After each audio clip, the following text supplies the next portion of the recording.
Share market में निवेश करने वाली महिलाओं के लिए हम लेकर आए हैं खास शो सास बहू और सेंसेक्स। महिला निवेशकों को एक्सपर्ट्स के साथ लाइव बैठकर पोर्टफोलियो बनाने का मौका देने की तैयारी थी। तो चलिए शुरू करते हैं सास बहू और सेंसेक्स का आज का नया अध्याय, आज का नया चैप्टर। आप लोगों की स्क्रीन पे WhatsApp number, toll free numbers होंगे। आप मेरे ट्विटर अकाउंट पे रीच आउट कर सकते हैं। कोशिश होगी कि सास बहू और सेंसेक्स के एपिसोड्स के थ्रू तमाम महिला निवेशकों की जो उलझने हैं portfolio related, stock market related, उनको सुलझाया जा सके। आज मदद करने के लिए आप लोग को आपकी स्क्रीन पर नजर आएंगे एलएफएस स्टॉक ब्रोकिंग के हमारे सर्किट गुरु राजेश सतपुते साहब। राजेश सर, स्वागत है। बातचीत की शुरुआत करूं, राजेश सर के पास जाऊं, मार्केट्स का कुछ आउटलुक लूं, उससे पहले जरा मार्केट स्क्रीन पर ले आइए। तो आज वेडनेसडे का दिन है, कल की एक्सपायरी से ठीक एक दिन पहले का सेशन, और लग रहा है बुल्स का पलड़ा वापस भारी होता हुआ। तो इस समय 2/3% के उछाल के साथ सेंसेक्स और निफ्टी में कामकाज नियर डेज हाइज, इनफैक्ट कह देना चाहिए इस लिहाज से तो एट डेज हाइज पर ही भारतीय बाजार इस समय कामकाज करते हुए। पूरी स्क्रीन पे तेजी हुई आप लोग के लिए। और देखिए इस समय जहां खड़े हैं वो है 13,550 का जोन। तो ऑन द वे डाउन 500 बड़ा इंपॉर्टेंट सपोर्ट लग रहा था, और ऑन द वे अप वो एक इंपॉर्टेंट रेजिस्टेंस था। कल उसको ब्रीच नहीं कर पाए थे, लेकिन आज कन्विंसिंगली उन लेवल्स के ऊपर ट्रेड करते हुए। और मेरे ख्याल से बुल्स का थोड़ा सा हौसला बढ़ा होगा कल के एफआईआईज के नंबर्स देखकर। 1100-1200 करोड़ रुपए की कैश मार्केट में जो बाइंग आई है उससे थोड़ा भरोसा बढ़ता हुआ। और आज पैक को फिर से लीड कर रहा है आईटी, और इंटरेस्टिंगली एक और पॉकेट है जिसका वेटेज तो नहीं, लेकिन रियल एस्टेट, उसमें आप देखेंगे स्टॉक स्पेसिफिक बहुत तगड़ा एक्शन है। और हम रिटेल निवेशकों के लिए सबसे अच्छी बात वो मार्केट ब्रेथ स्क्रीन पर आएगी, वो मिड कैप स्मॉल कैप्स के परफॉर्मेंसेस स्क्रीन पर आएंगे। मिड कैप इंडेक्स 0.25% के उछाल के साथ ट्रेड करता हुआ, स्मॉल कैप्स में उससे ज्यादा 2.25% की मजबूती। और वाह, स्क्रीन पे ये सबसे इंपॉर्टेंट मार्केट ब्रेथ देखिए, 5:1 या कह लीजिए 6:1 का रेशियो, यानी कि हर एक गिरने वाले के सामने 5 या 6 स्टॉक्स ऐसे हैं जो बढ़त के साथ, मजबूती के साथ कामकाज करते हुए। और दिक्कत पिछले 2 ट्रेडिंग सेशंस में लार्जली इस मार्केट ब्रेथ को लेकर थी। परसों मंडे के दिन बहुत खराब थी, 1:9 का रेशियो था, कल भी शुरुआत में खराब थी। आज लेकिन ब्रेथ भी मजबूत होती हुई, यानी कि ब्रॉडर मार्केट्स में भी, मिड कैप स्मॉल कैप्स में भी बाइंग वापस रिज्यूम होती हुई। सतपुते सर, क्या कह रहे हैं मार्केट्स की चाल को देखकर? 13,550 के आसपास के जोन्स पे खड़े हैं, कल वीकली एक्सपायरी, और दमकम है क्या, खरीदना है? देखिए आशीष, गुड आफ्टरनून। आशीष, मुझे लगता है कि परसों के सत्र में, कल नहीं परसों के सत्र में जो डिटोरिएशन हुआ था, हमको इसको इस तरह से देखना चाहिए कि परसों के सत्र में जो डिटोरिएशन हुआ था कि ऊपर से हमने देखा 13,700, 750 से वन वे 13,150 तक का जो फॉल आया था, वो कट था, इसका ये रिएक्शन है। और कहां तक जा सकता है? तो मुझे लगता है ये 13,500 बिल्कुल सही कहा आपने, ये एक इंपॉर्टेंट लेवल था, और 13,500 के ऊपर सस्टेन होना बहुत इंपॉर्टेंट है। अगर आप यहाँ पे अगर टेक्निकल माइन्यूटली देखें तो 13,500 के बाद क्या आता है, तो वो है 13,600। तो प्रोबेबली आप ये कह सकते हैं कि डिस्ट्रीब्यूशन जो है, या आज के लिए जो रैली है, वो 13,500 और 13,600 तक एक्सपेक्ट की थी, और वो मुझे लगता है ऑन कार्ड है।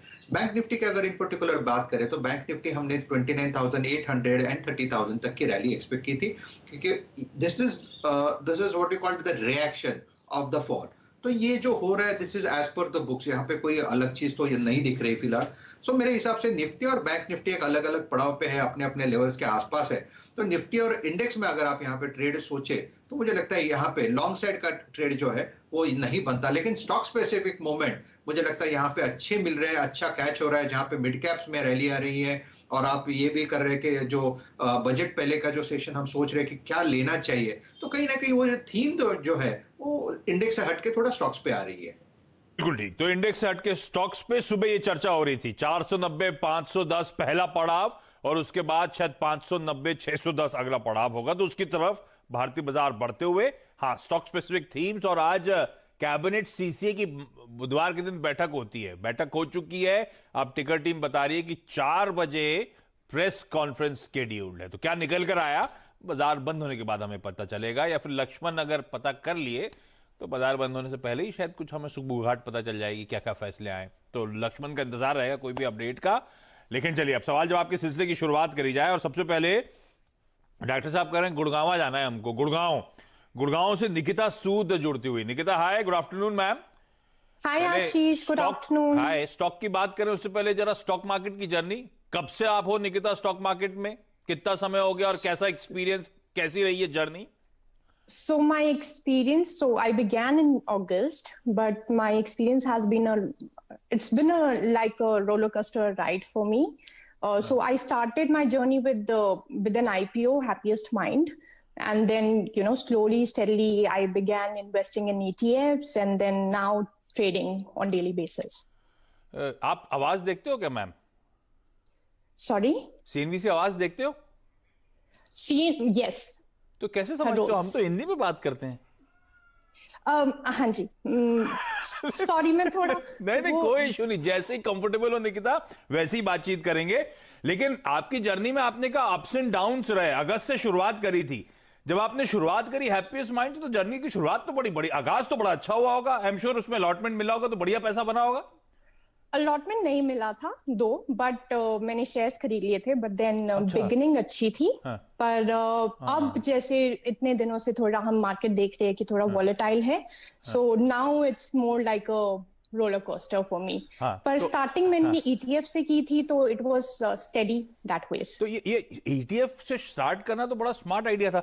निकिता कैसे स्टॉक मार्केट का इंटरेस्ट जागा, क्यों अगस्त में स्टॉक मार्केट में उतरे, और जब उतरे तो अपनी खुद की स्टडीज हैं या किसी की मदद लेते हो? आप कैसे अप्रोच कर रहे हो ये बीज में या हैप्पीएस्ट माइंड में, ये सब कैसे हो रहा है? So I lost my job due to COVID in June. उसके बाद माय हस्बैंड वो रेगुलरली लॉन्ग टर्म इन्वेस्टमेंट में डील करते हैं, और तो इस तरह से I landed into long term investments. But then trading मैंने अभी बहुत इनिशियली स्टार्ट किया है, और ये मैंने खुद से स्टार्ट किया है and I am liking it. You liking it? तो एड्रेनलिन रश देता है कई लोगों को, इसलिए आपको मजा भी आ रहा होगा, दिन भर एंगेज और दिन भर मजा आ रहा है। तो निकिता अच्छा, एक स्टॉक क्वेरी है फिर एक जनरल मार्केट की क्वेरी है, तो स्टॉक क्वेरी से शुरुआत करें या जिससे भी आपको करना है, फिर समय रहा तो मैं दूसरी क्वेरी के लिए आपके पास वापस आऊंगा। ठीक है। तो I will begin with Hatsun Agro. Hatsun मेरे पास 46 की क्वांटिटी है, 822.42 के एवरेज पे। तो अभी तो I am in loss right now, so I want to understand कि इसमें मैं ऐड करूं, एवरेज मेंटेन करूं, एग्जिट करूं, how to go about it. नहीं तो ये हैट्सन एग्रो कौन से पार्ट ऑफ योर पोर्टफोलियो का है? ये इन्वेस्टमेंट वाला था या ट्रेडिंग का मन था? हैट्सन में क्यों घुसे थे आप? ये मेरा लॉन्ग टर्म पर्सपेक्टिव से नहीं था, ये ट्रेडिंग का मन था। It's just that I missed on the stop loss, so that's my mistake. वो स्टॉप लॉस अगर मैं लगा लेती तो आज इतना वो लो पे नहीं आता प्रॉब्ली। पर अब आई एम रेडी, अगर मुझे ये लॉन्ग टर्म के लिए भी रख के इसको प्रॉफिट में कन्वर्ट करना हो तो I am ready for that also, so I am open. I got the idea. Rajesh sir आपने सुनी लिया, 822 की बाइंग है तो इनकी बाइंग से 100 रुपए नीचे आ गया है। मन पता नहीं हैट्सन एग्रो ट्रेडिंग लाइक स्टॉक है कि नहीं? आप लोग इस स्टॉक के थ्रू मोमेंटम चेज करते हो कि राजेश सर उस प्रोफाइल ऑफ स्टॉक्स में आता है ये? और दूसरा, चलो लिया था ट्रेडिंग के लिए, अभी स्टॉप लॉस नहीं लगाया, लेकिन समय को लेकर कोई कंसर्न नहीं, बस लॉस नहीं होने का, मुनाफे में एग्जिट करना है, हो पाएगा क्या? मुझे लगता है आशीष, फर्स्ट ऑफ ऑल यहाँ पे एक स्टॉप लॉस लगाने की जरूरत थी, क्योंकि होता क्या है कि जो नए इन्वेस्टर्स हैं उनके लिए ये मैं यही सलाह दूंगा, क्योंकि आपको दो चीजें सोचनी है। एक तो आप इन्वेस्टमेंट कर रहे हैं यानी लॉन्ग टर्म बेसिस पे कर रहे हैं, या शॉर्ट टर्म है या इंट्राडे। तो हर चीज के कैलकुलेशंस अलग होते हैं जो टेक्निकल्स फॉलो करते हैं उनके लिए। तो अगर आपने इंट्राडे किया था तो स्टॉप लॉस था, स्टॉप लॉस तो हिट होने के बाद एग्जिट नहीं हुआ, तो जो आपका हाँ वो मिस हो गया। तो जो शॉर्ट टर्म था उसका भी स्टॉप लॉस मिस हो गया आशीष। तो अभी ये जो है वो मेरे हिसाब से लॉन्ग टर्म का स्टॉप लॉस इनका हिट हुआ। तो अभी क्या है, 100 रुपए ऊपर से नीचे है, करीबन 10-15% का यहाँ पे फॉल है। मेरे हिसाब से जो ओवरऑल मार्केट का सिनेरियो है, फर्स्ट ऑफ ऑल जो बजट का हम लोग व्यू लेके चल रहे थे, कहीं ना कहीं ये एग्रो रिलेटेड स्टॉक्स में पुल बैक दिखता है। तो यहाँ पे देखिए एक करेक्शन तो हो चुका, एक शार्पनेस तो आ गया, तो यहाँ पे पुल बैक मिलेगा। वो पुल बैक कहां तक आएगा? तो आशीष मेरे हिसाब से करीबन आप देखो उन्होंने जो लिया है 822 के आसपास लिया है, 770 से लेके 800 मैक्सिमम एक पुल बैक आ सकता है। तो फिलहाल तो मैं ये कहूंगा आप होल्ड करें, और पुल बैक और होल्ड क्या करना है विद स्टॉप लॉस बिलो 700 के नीचे आप जो कन्वीनियंट लगे आप स्टॉप लॉस रखें, और ऊपर में 780 800 ये ट्रेजेक्टरी है जहां पे आपको एक बार के लिए एग्जिट लेना है। आपको एग्जिट ही लेना है, क्योंकि आपने ट्रेडिंग बेट था, तो it's better take small loss and exit. हाँ तो ठीक है, तो ट्रेडिंग बेट को रैशनल चेंज करके लॉन्ग टर्म नहीं बनाने का है। 700 पे स्टॉप लगा के लेकिन रखिएगा, अगर ये और डाउनसाइड खुलता है तो उसके नीचे मामला गड़बड़ा जाएगा। तो 700 के स्टॉप के साथ निकिता इसको होल्ड करेंगे इस समय हम लोग। मैं लौटूंगा आपके पास, लेकिन अब मैं अहमदाबाद जा रहा हूं और अहमदाबाद से मीना रवाल जी जुड़ती हुई। Meena ma'am hi, good afternoon. Ashish, good afternoon. Ma'am कब से आप स्टॉक मार्केट में हो? आपने भी हाल फिलहाल शुरू करा है या फिर लंबे अरसे से चल रहा है? लॉकडाउन से ही शुरू किया है मैंने। ये लॉकडाउन से क्यों? अब अच्छा, स्क्रीन पे आप लोग को नीता भी नजर आ रही होंगी पुणे से। नीता कल भी थी, और नीता आई एम श्योर आप रिकलेक्ट कर रहे हो, कल भी कई लोगों ने कहा था कि लॉकडाउन से शुरुआत हुई है। तो ये मैम मीना जी, ये लॉकडाउन से कैसे स्टॉक मार्केट, क्या कनेक्शन था दोनों के बीच? मैं जॉब करती हूँ, इसलिए तो मैं फ्री नहीं होती हूँ, लेकिन लॉकडाउन के दौरान घर पे थे और मेरे हस्बैंड वो पूरा दिन CNBC आवाज देखते रहते थे। तो मैंने भी देखा, फिर सोचा कि चलो ये अच्छा है, तो मैं इसीलिए शुरू किया। अच्छा, तो अब तक की जर्नी कैसी रही? मजा आ रहा है स्टॉक मार्केट में? और कमाई हो रही है? बहुत बढ़िया, बहुत बढ़िया। अरे वाह, अरे वाह। तो मीना मैम सवाल क्या है? मेरे पास NFL के 500 शेयर है, मैंने 35 की मेरी बाइंग है, तो मैं होल्ड करूँ या सेल करूँ? नहीं, तो 35 आपकी बाइंग पे ही खड़ा हुआ है शायद NFL, 1 आध रुपए ऊपर होगा शायद। तो ये क्यों लिया था? लंबी अवधि के लिए लिया था मीना मैम? ट्रेडिंग का मन था? लंबी अवधि के लिए भी रख सकती हूँ, ऐसा कोई प्रॉब्लम नहीं है। नहीं, तो आपने किस लॉजिक से लिया था? मुनाफा कमाना क्यों है, लिया था? मुनाफा कमाने के लिए लिया। तो नहीं, अच्छा फिर NFL चुना क्यों था? ज्यादा से ज्यादा मुनाफा कमाना है। ये तो हम सबका मोटिव है। गवर्नमेंट कंपनी और सेफ्टी भी चाहिए, इसलिए मैंने ये खरीदा था। तो गवर्नमेंट कंपनी है, सेफ्टी मिलेगी, खरीद के आसपास खड़ा हुआ है। पर राजेश सर, मन तो मोटा मुनाफा कमाने का है। NFL वो स्टॉक है जो मोटा मुनाफा कमा के देगा। हाँ, तो कब तक होल्ड करना है और कहां पे स्टॉप लॉस आगे खड़ा रहूं? आशीष देखिए, NFL, नेशनल फर्टिलाइजर, देखिए ये सब यही थीम वाले काउंटर्स है जो हम हमेशा बात करते हैं, क्योंकि बजट के आसपास हमने देखा फर्टिलाइजर में जबरदस्त उछाल आता है। एग्रो प्रोडक्ट्स में जो रिलेटेड जो है वो एक थीम चलता है, तो कहीं ना कहीं तो थीम तो ठीक है। लेकिन मेरे टेक्निकल पैटर्न्स पे यहाँ पे लगा है कि क्या हो सकता है, तो प्रोबेबिलिटी कैसी है। तो देखिए एट अ लेवल ऑफ 30-35 ये एक बाय लेवल है, रादर 34 से लेके 36 ये उसकी बाइंग की लेवल है। तो प्रोबेबली इस लेवल पे कंसोलिडेट होगा। पहला टारगेट क्या होगा? तो आशीष मुझे लगता है NFL का जो पहला टारगेट है वो करीबन 45 का है। तो 45 का टारगेट होगा, लेकिन स्टॉप लॉस आपको मेंटेन करना पड़ेगा 30 का। अरे वाह, तो सही दाव लगाया है, सही रेंज पे बाय करा है राजेश सर, और आप कह रहे हो 45 तक जाने की तैयारी हो रही है ना? यस। आपकी हर बात से मीना मैम की स्माइल बढ़ती जा रही थी। मीना मैम, आपने सही दाव लगा लिया। और ये तो खैर उस तरह के सीजनल स्टॉक्स हैं जो बजट से पहले अच्छा मोमेंटम वैसे ही दिखाते हैं। तो रेडा पे रखिएगा, स्टॉप लॉस जरूर ध्यान रखिएगा। 45 तक के लेवल्स तक जाता हुआ नजर आएगा। ब्रेक ले रहा हूं, ब्रेक के उस पार पुणे से नीता जुड़ेंगी। नीता कल जुड़ी थी, नीता का एक क्वेरी मैं नहीं ले पाया था, इसलिए नीता को रिक्वेस्ट करा था आज फिर जुड़िए, कोशिश करूंगा क्वेरी सॉल्व करने की। समय वेस्ट नहीं करता, नहीं तो डॉक्टर साहब बोलेंगे फिर से नहीं जा पाऊंगा। तो ब्रेक के उस पार नीता से बातचीत।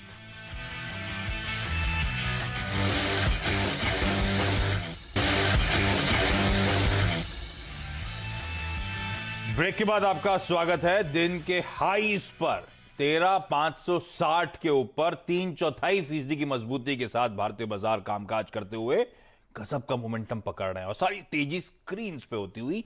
ये अच्छी बात, कहां खुले थे, कहां आके हम इस समय खड़े हुए। लेकिन चलिए अब क्विकली पुणे जा रहा हूं। पुणे से नीता जुड़ रही हैं, नीता चूड़ीवाल, और नीता कल जुड़ी थी। नीता, वो एक क्वेरी रह गई थी BHEL की। Welcome back. ये बताएं, BHEL ऑलरेडी है, लेना है, क्या है क्वेरी? वो नहीं, BHEL है, BHEL। हाँ, भारत हेवी इलेक्ट्रिकल्स। ओके, हाँ, वो है मेरे पास। 260 है, मैंने शॉर्ट टर्म के लिए लिया था, बट मैंने लिया 37 में। उसके बाद वो डाउन ही जा रहा है, तो लॉन्ग क्या करना चाहिए? लॉन्ग टर्म करूं या फिर और एवरेज करे उसको? नहीं, तो ये आपने ट्रेडिंग के लिए लिया था?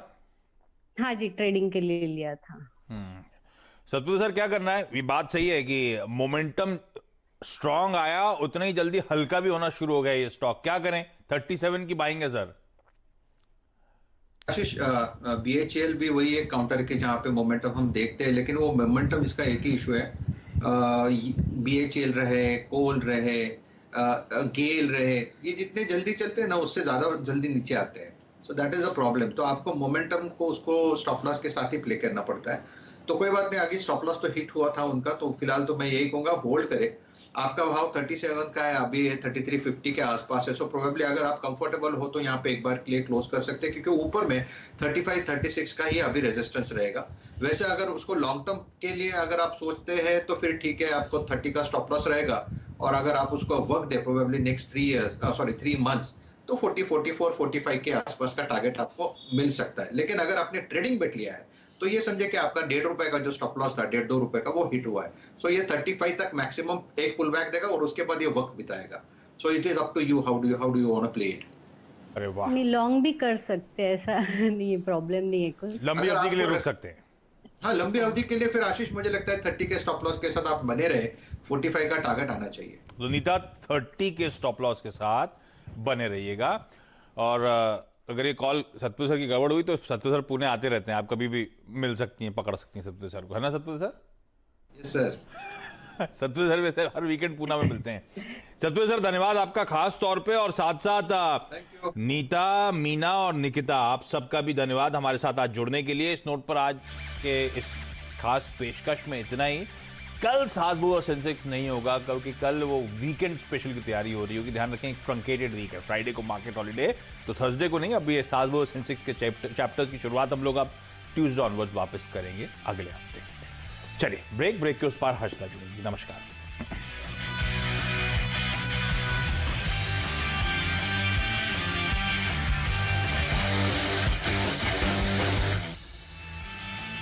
फ्रेंड्स, मिलते हैं अगले वीडियो के अंदर, जब तक के लिए गुड बाय।